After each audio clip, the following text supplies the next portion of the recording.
이건 협상이 아닙니다. 지금 우리가 보고 있는 건 협상을 위한 전쟁입니다. 협상 테이블이 열리기 직전 미국은 이란의 선박을 공격했습니다. 단순한 경고가 아니었습니다. 엔진룸을 정밀 타격했습니다. 배를 멈췄습니다. 그리고 헬기를 투입해 직접 점령했습니다. 이건 메시지입니다. 우리는 말로만 협상하지 않는다. 그런데 이상합니다. 이란은 즉각 반발했습니다. 협상에 참여하지 않겠다고 선언했습니다. 하지만 같은 날 다시 입장을 바꿉니다. 협상에 나오겠다고 합니다. 왜일까요? 하루에 5억 달러 이란이 지금 잃고 있는 돈입니다. 단 하루만 멈춰도 국가 재정이 흔들립니다. 하지만 더 이상한 것은 따로 있습니다. 전쟁이 벌어지고 있습니다. 해상 봉쇄가 진행 중입니다. 유조선이 멈추고 있습니다. 그런데 주식시장은 사상 최고가를 찍고 있습니다. 미국도 한국도 동시에 올라갑니다. 이건 정상적인 반응이 아닙니다. 전쟁이면 돈은 빠져야 합니다. 금으로 가야 합니다. 채권으로 가야 합니다. 그런데 그 어떤 움직임도 결정적으로 나타나지 않습니다. 오히려 돈은 더 공격적으로 움직이고 있습니다. 특히 단 7개의 기업으로 애플, 마이크로소프트, 엔비디아, 이른바 매기니피선트 7 시장 전체가 아니라 가장 강한 곳으로만 돈이 몰리고 있습니다. 이건 공포가 아닙니다. 이건 선택입니다.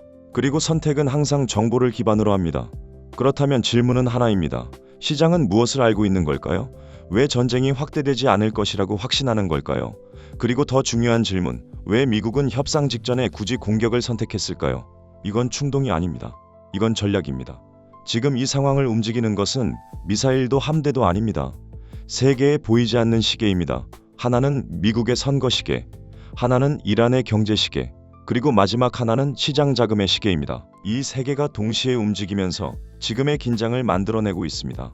겉으로 보면 혼란입니다. 예측 불가능해 보입니다. 하지만 구조를 보면 정반대입니다. 모든 것은 정확한 방향으로 수렴하고 있습니다. 그리고 그 방향은 하나입니다. 완전한 승리가 아닙니다. 타협입니다. 하지만 그 타협은 누군가에게는 승리처럼 보이고 누군가에게는 굴복처럼 보일 것입니다.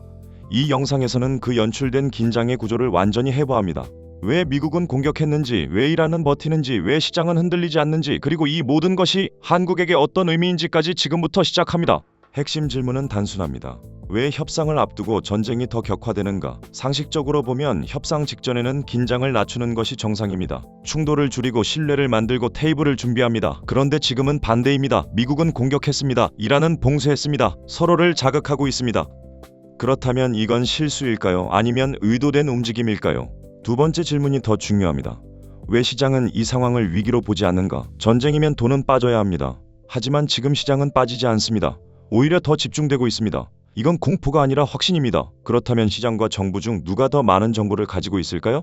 그리고 마지막 질문입니다. 이 모든 충돌은 진짜 전쟁으로 가는 것일까요? 아니면 이미 정해진 결과를 향해 연출되고 있는 과정일까요? 이 영상에서는 이 세 개의 질문에 대해 명확한 구조로 답을 제시합니다. 첫째, 왜 미국은 협상 직전에 굳이 공격을 선택했는지. 둘째, 왜 이란은 경제적으로 무너지면서도 버티고 있는지. 셋째, 왜 시장은 이미 결과를 알고 있는 것처럼 움직이고 있는지. 그리고 마지막으로 이 모든 흐름이 한국 경제와 안보에 어떤 의미를 가지는지까지 연결해서 설명합니다. 이건 단순한 사건 분석이 아닙니다.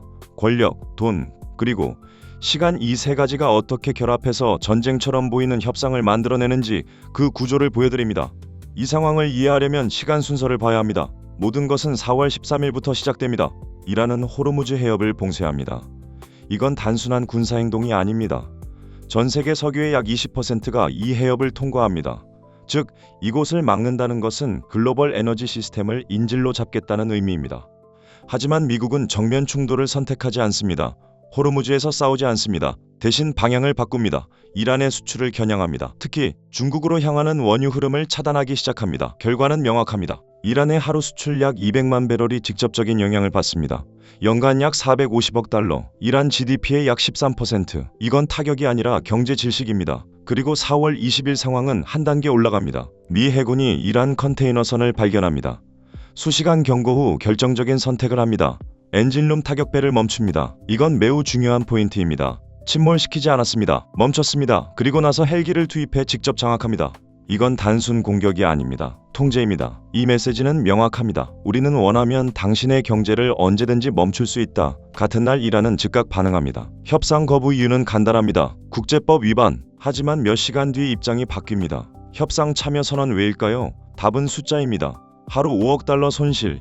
이건 버틸 수 있는 구조가 아닙니다. 동시에 미국 내부에서도 이상한 일이 발생합니다. JD 벤스 부통령, 그의 협상 참여 여부가 하루에 4번이나 바뀝니다. 이건 혼선이 아닙니다. 신호입니다. 이란에게 보내는 메시지입니다. 누가 협상 테이블에 앉느냐에 따라 결과가 달라질 수 있다. 왜냐하면 벤스는 미국 내에서도 비개입주의 성향으로 알려져 있기 때문입니다. 이란 입장에서는 더 현실적인 협상 상대입니다. 정리하면 군사적으로는 긴장이 올라가고 있습니다. 경제적으로는 압박이 극대화되고 있습니다. 정치적으로는 신호가 교환되고 있습니다. 그리고 이 모든 것이 단 하루 안에 동시에 일어났습니다. 이건 우연이 아닙니다. 구조입니다. 그리고 이 구조의 핵심에는 하나의 문제가 있습니다. 신뢰. 2015년 이란과 미국은 핵 합의를 체결했습니다.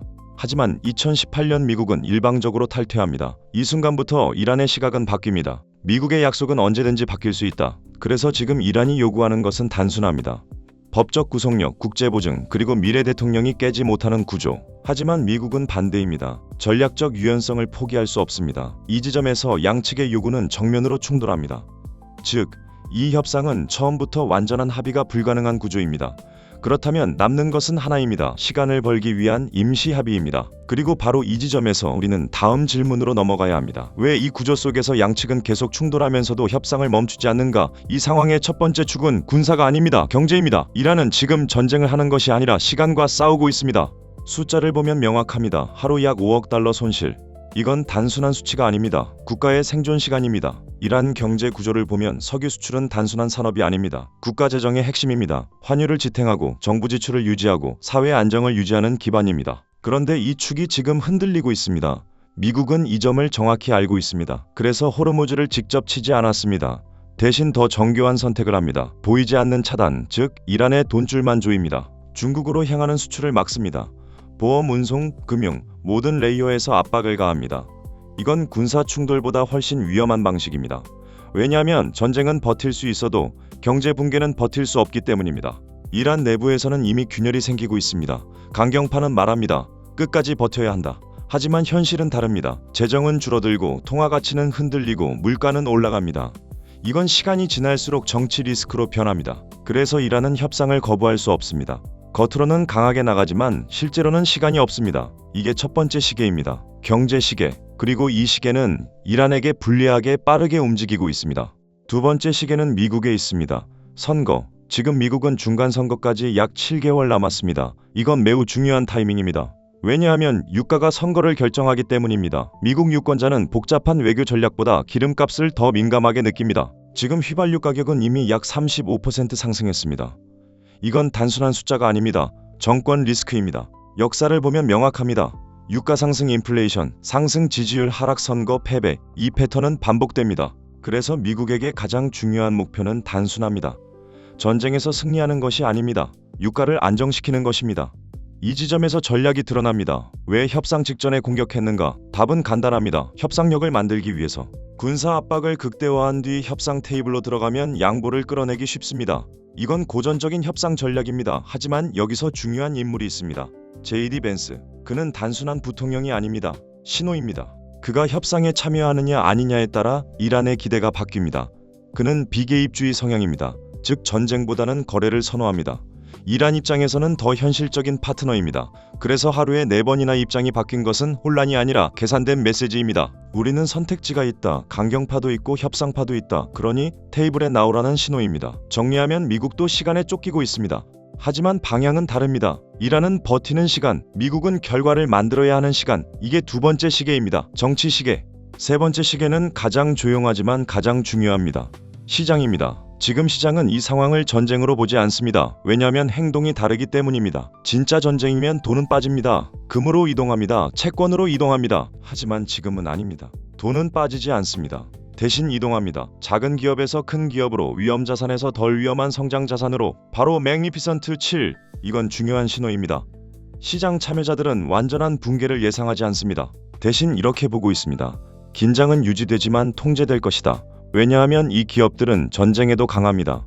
현금이 많고 가격 전가 능력이 있고 AI라는 구조적 수요를 가지고 있습니다. 즉 전쟁이 나도 살아남습니다. 이건 회피가 아니라 재배치입니다. 리밸런싱. 그리고 이건 정보 기반 행동입니다. 시장에는 정보가 들어옵니다. 공식 발표 이전에. 그래서 지금 시장은 이미 하나의 결론에 베팅하고 있습니다. 전면전은 없다. 이게 세 번째 시계입니다.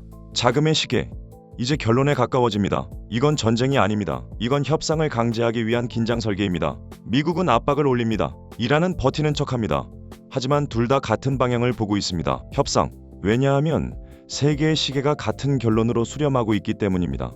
경제 이란을 밀어넣고 정치 미국을 밀어넣고 시장 결과를 미리 반영하고, 그래서 지금 상황은 혼란처럼 보이지만 실제로는 통제된 충돌입니다. 그렇다면 한국은 안전할까요? 답은 단순하지 않습니다. 한국은 에너지 수입 국가입니다. 호르무즈 해협은 직접적인 생명선입니다. 만약 이 긴장이 조금이라도 통제를 벗어나면 유가는 즉시 반응합니다. 그리고 한국 경제는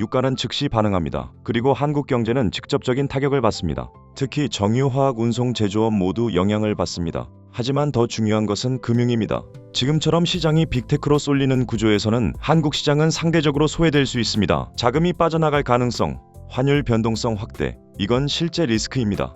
하지만 기회도 있습니다. 방산조선 에너지 인프라 긴장이 유지될수록 수요는 증가합니다. 즉, 한국은 리스크와 기회가 동시에 존재하는 위치에 있습니다. 결국 질문은 이것입니다. 누가 이기는가? 답은 의외로 단순합니다.